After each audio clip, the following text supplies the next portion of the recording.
This video is going to show you how to make a lined paper in Microsoft Word. Open a blank document in Word. You'll want to start with a blank sheet. This will allow you to fill the entire page with lines. Click the grid icon button. This button is at the top of Word and looks sort of like a window. This displays a variety of borders you can add to tables. Select All Borders. This option creates a large, skinny box on the page.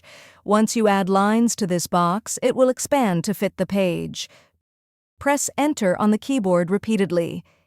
Each time you press Enter, you'll see more lines appear. Keep pressing the Enter button until your page is full of those boxes. Once you've reached the end of the page, you'll have lined paper. Now you can print it on any printer.